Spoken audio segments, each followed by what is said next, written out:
तुम्ही महिलांचा किती सन्मान करता ते. वैशालीताईंना ज्या पद्धतीनं बालाजीराव आपण बोलला आता, आपले अध्यक्ष त्या ट्विटवरती बोलले, हा मेल डॉमिनन्सचा विकृत प्रदर्शन नाही तर काय आहे यापेक्षा वेगळं मला सांगा बरं. आणि मी आपल्याला वैशालीताई येतो या विषयावर मेल डॉमिनन्स आणि महिलांचं विकृतीकरण हे भाजप करतं. मोदीजींवरती बोला ना. अजितजी मला माहितीये, मला माहितीये तुम्ही बोलू शकता. मोदीजींच्या स्टेटमेंटवर बोला. माननीय पंतप्रधान नरेंद्र मोदीजींचं नाव घेऊन या सगळ्या चर्चेला आपण वेगळं स्वरूप देऊ नका. आज आपल्या लोकांनी जी एक प्रकारे महाराष्ट्र धर्माला तुम्ही मोदींच्या स्टेटमेंटचं समर्थन करता प्रकार केलेला आहे, त्याचं उत्तर आपण द्या ना. माननीय पंतप्रधानांचं नाव या चर्चेमध्ये घेऊन चर्चेला वेगळ्या ठिकाणी देण्यापेक्षा वैशालीताईंनी जे आक्षेप उपस्थित केले. अजितजी, तुमच्या महाराष्ट्र धर्म या प्रश्नाचं उत्तर मी देतो. तुमचा पुरुषी ऐका ना, तुमच्या कुठेतरी ते मला उत्तर देऊ द्या ना. वगैरे तिकडे घेऊन जायचं. मी तुम्हाला उत्तर देतो. नक्कीच विषयांतर नको, वेळेची मर्यादा आपल्याला. बालाजी गाडे पाटील, पोस्ट बाबत काँग्रेस माफी मागणार का? कारण वैशालीताई, अगदी थोड्या वेळ आधी एक महत्वाची सूचना आलेली होती की प्रफुल्ल पटेल यांनी जाहीर माफी मागण्यासंदर्भामध्ये काँग्रेसला थेट इशारा दिलेला आहे. राजकारणाची वैशालीताई पातळी. गाडे साहेब, मला एकच विचारायचंय. ही चर्चा राजकीय सगळी होत राहील.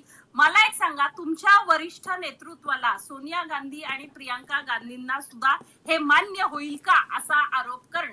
बालाजी, एखाद्या महिलेवर असं बोलणं त्यांना मान्य आहे का?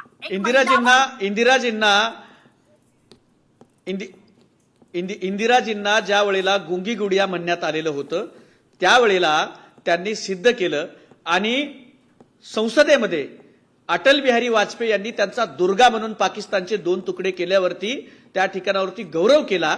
तर राजधर्माची आठवण करून देणं हे विरोधी पक्षाचं काम असतं. याच्यामध्ये खालची भाषा वगैरे वापरायला काय आम्ही भाजपवाले नाहीयेत. आम्ही काय भाजपचे नाहीयेत खालची भाषा वापरायला. वैशालीताई, तुम्ही उलट महिलांविषयी अवहेलना करणाऱ्या पक्षाच्या मांडीला मांडी लावून बसलेला आहात. मोदींचं विधान बघा.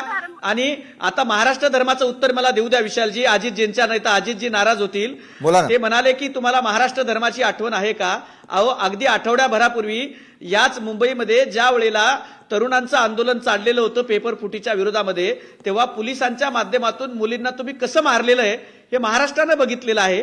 त्याचबरोबर या महाराष्ट्रामध्ये महिलांच्या किती घटना समोर येत आहेत ते सुद्धा आपण बघितलेलं आहे.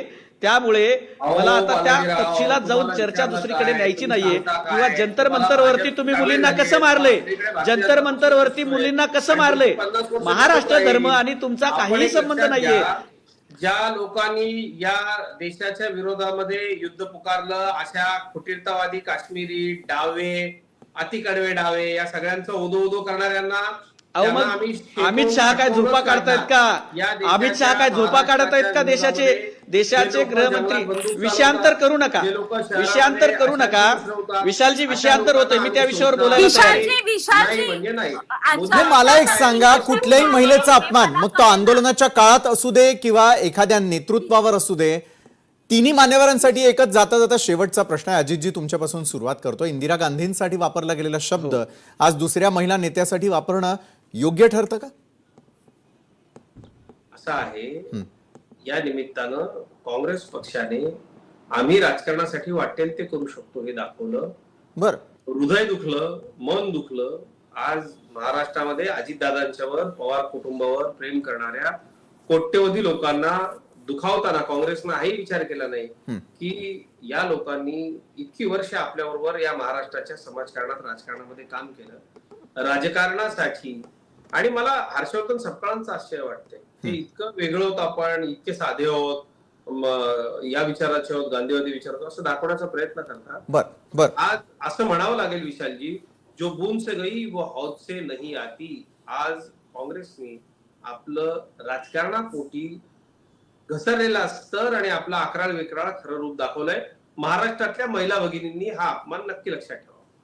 बरं, नक्कीच. वैशालीताई, मला सांगा, इंदिरा गांधींसाठी वापरला गेलेला शब्द आज दुसऱ्या महिला नेत्यासाठी वापरणं हे कितपत अयोग्य वाटतं? दुसरीकडे प्रफुल्ल पटेल यांनी आता काँग्रेसला म्हटलेलं आहे की तुम्ही थेट जाहीर माफी मागावी, तसं तुम्हालाही वाटतं का?